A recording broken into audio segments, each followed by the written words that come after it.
ಇತ್ತೀಚಿನ ದಿನಗಳಲ್ಲಿ ರಾತ್ರಿ ಸಂದರ್ಭದಲ್ಲಿ ಪ್ರಯಾಣ ಮಾಡ್ತಕ್ಕಂಥ ಮತ್ತು ರಾತ್ರಿ ಸಮಯದಲ್ಲಿ ವಾಹನಗಳ ಅಪಘಾತಗಳು ಹೆಚ್ಚಿನ ರೀತಿಯಲ್ಲಿ ಆಗ್ತಕ್ಕಂಥದ್ದು, ಅದು ಸಾವು ನೋವುಗಳು ನಮ್ಮ ನಿರೀಕ್ಷೆ ಆ ರೀತಿ ಇಲ್ಲದೆ ಇರತಕ್ಕಂಥ ರೀತಿಯಲ್ಲಿ ಈ ಅಪಘಾತದಲ್ಲಿ ಸಾವು ನೋವುಗಳನ್ನು ಏನು ಕಾಣ್ತೇವೆ. ನಿನ್ನೆ ದಿನದ ಘಟನೆ ನಿಜಕ್ಕೂ ಅತ್ಯಂತ ದುಃಖ ತರತಕ್ಕಂಥ ವಿಷಯ. ಆ ಸಾವಿನಲ್ಲಿ ಆ ಕುಟುಂಬಗಳ ನೋವು ಏನು ಅಂತಕ್ಕಂಥದ್ದು ನಾನು ಅರ್ತಿದ್ದೇನೆ. ಆ ಕುಟುಂಬಗಳ ನೋವಿಗೆ ಭಗವಂತ ಹೊರಗೆ ಬರ್ತಕ್ಕಂಥ ಶಕ್ತಿ ಕೊಡಲಿ ಅಂತಕ್ಕಂಥ ಪ್ರಾರ್ಥನೆ ಸಲ್ಲಿಸ್ತೀನಿ. ಆತ್ಮಕ್ಕೂ ಶಾಂತಿ ಕೋರ್ತೀನಿ. ಈ ರೀತಿ ಘಟನೆಗಳಾಗಬಾರ್ದು. ನನ್ನ ಅಭಿಪ್ರಾಯದಲ್ಲಿ ಬಸ್ಗಳಲ್ಲೂ ಸಹ ರಾತ್ರಿ ಆ ಸ್ಲೀಪರ್ ಕೋಚ್ ಇದೆಯಲ್ಲ, ಅದಕ್ಕೆ ಸ್ವಲ್ಪ ಬಸ್ ಮಾಲೀಕರಿಗೆ ಸರ್ಕಾರದಿಂದ ಕೆಲವು ಗೈಡ್ಲೈನ್ಸ್ನ ಇಡಬೇಕು ಅನ್ನೋದು ನನ್ನ ಅಭಿಪ್ರಾಯ. ಸೇಫ್ಟಿ ಮೆಜರ್ಸ್ಗೆ ಅದಕ್ಕೆ ಸ್ವಲ್ಪ ಕೂತು ಚರ್ಚೆ ಮಾಡಿ ಅಂಥ ಸಂದರ್ಭಗಳಲ್ಲಿ ಬಸ್ಸಿನಿಂದ ಹೊರಗೆ ಬರ್ತಕ್ಕಂಥದ್ದಕ್ಕೆ ಸ್ವಲ್ಪ ಸುಲಭವಾದ ರೀತಿಯಲ್ಲಿ ಸುರಕ್ಷತಾ ಮಾರ್ಗಗಳನ್ನು ಇವತ್ತು ಆ ಬಸ್ನ ಮಾಲೀಕರಿಗೆ ಸೂಚನೆ ಕೊಡ್ತಕ್ಕಂಥದ್ದು, ಕಾರ್ಯರೂಪಕ್ಕೆ ತರ್ತಕ್ಕಂಥದ್ದಕ್ಕೆ ಸರ್ಕಾರ ಗಮನ ಕೊಡೋದು ಸೂಕ್ತ ಅನ್ನೋದು ನನ್ನ ಅಭಿಪ್ರಾಯ. ಪರಿಹಾರ ಪ್ರತಿಯೊಂದು ಸಂದರ್ಭದಲ್ಲೂ ಕೊಡೋದು ಒಂದು ಭಾಗ, ಹೋದಂಥ ಜೀವ ವಾಪಸ್ ತರಲಿಕ್ಕಾಗಲ್ಲ.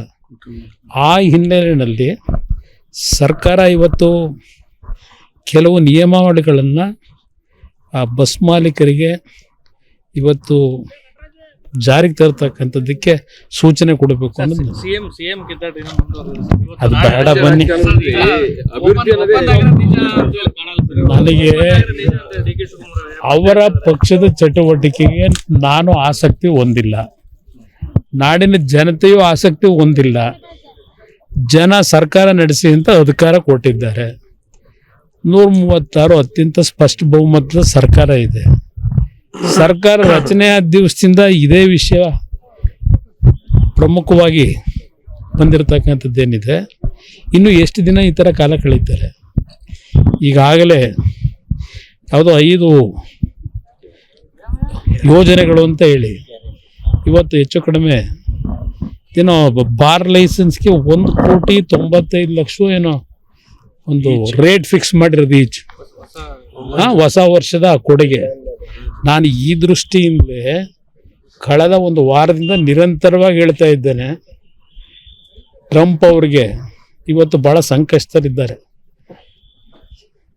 ಅಮೇರಿಕ ದೇಶದಲ್ಲಿ ತೆರಿಗೆ ಯಾವ ರೀತಿ ಹಾಕಬೇಕು ಅಂತ ಹೇಳಿ ಅವರೊಂದು ಕಡೆ ಏನೋ ಒಂದು ಯೋಜನೆಗಳನ್ನ ರೂಪಿಸ್ತಾ ಇದ್ದಾರೆ. ಇವರು ಅದೇ ರೀತಿ 17, 16 ಅದೆಷ್ಟೋ ಬಾರಿ ಕೊಟ್ಟವ್ರಂತಲ್ಲ ಬಜೆಟ್.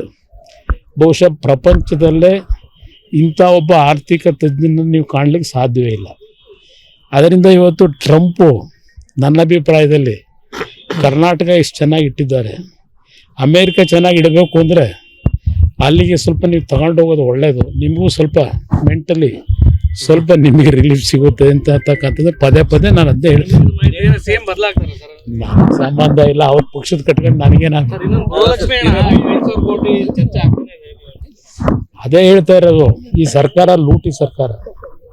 5,000 ಕೋಟಿ ಮಾಹಿತಿನೇ ಇಲ್ಲ ಅಂತ ಮುಖ್ಯಮಂತ್ರಿ ಹೇಳೋದಾದ್ರೆ, ಒಬ್ಬ ಆರ್ಥಿಕ ಸಚಿವ ಪ್ರತಿಯೊಂದಕ್ಕೂ ಅವರ ಗಮನಕ್ಕೆ ಬಂದೇ ರಿಲೀಸ್ ಆಗಬೇಕು ಅಮೌಂಟು.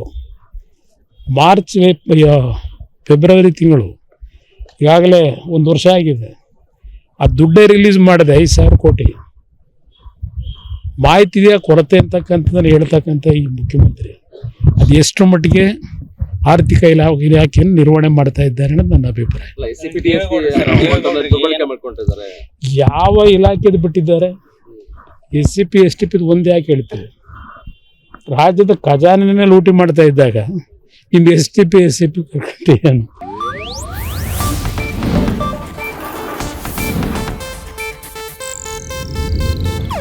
ಇದು ಏಷ್ಯಾನೆಟ್ ನ್ಯೂಸ್ ನೆಟ್ವರ್ಕ್ ಪ್ರಸ್ತುತಿ.